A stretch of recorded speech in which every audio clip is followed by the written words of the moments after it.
அப்பாக்காக வந்திருக்கேங்க. அப்பா பேர் ஹுசேன் ஷெரீஃப். நான் ஈசிஆர் அந்த பானையூர்லேருந்து வந்திருக்கேன். இது என்னுடைய 4வது பேட்சுக்கு உண்டான டேப்லெட் வாங்க அப்பாக்காக வந்திருக்கேங்க. இந்த டேப்லெட் எடுத்ததில ஃபுட் லெவல் இன்க்ரீஸ் ஆயிருக்குங்க. பரவாயில்ல. முதலுக்கும் இப்போதைக்கு எவ்வளோ வித்தியாசம் இருக்குது. இந்த 6 மாதத்துக்கு அப்புறமா இந்த 4 பேட்ச் முடிஞ்சதுக்கப்புறம் பெட் ஸ்கேன் எடுத்த பிறகு அவருடைய ரிசல்ட் என்னவோ அது தெரியும் நம்மளுக்கு. இப்போதைக்கு ஆக்டிவிட்டீஸ்லாம் பரவாயில்ல முதல விட. மற்றபடி அந்த பெட் ஸ்கேனுக்கு அப்புறம் தான் நமக்கு என்னதுன்னு தெரியுங்க. இருக்குங்க. தலையில் அடிபட்டதுனால அந்த தூக்கம் இல்லை அவருக்கு. மெயின் விஷயம் அதுதான். அதனால் அவருடைய செல்ஃப் எதுவும் பண்ண முடியாது. நம்ம ஒரு சப்போர்ட்டோட தான் பண்ணுறாரு எதுவும். பரவாயில்ல. பை வாக்கில் இருந்து பாத்ரூம் போகிறது அந்த மாதிரி சின்ன சின்ன ஆக்டிவிட்டீஸ்லாம் பண்ணிக்கிறாரு.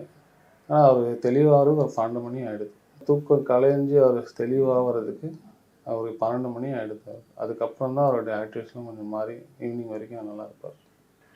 அதை எப்படி இருக்கான்னு கேட்டாங்க. அந்த ஃபஸ்ட்டு சொன்னது தான்.